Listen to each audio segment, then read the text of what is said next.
tak určitě se máte na to těšit.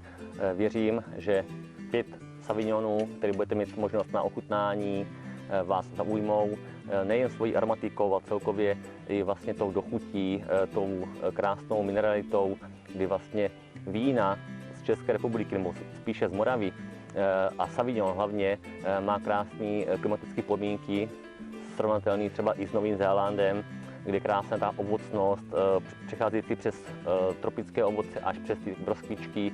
Někdy jsou vlastně ty Sauvignony takový ty kopřivový a podobně. Pikantní kyselinka vína vlastně jsou svěžího typu.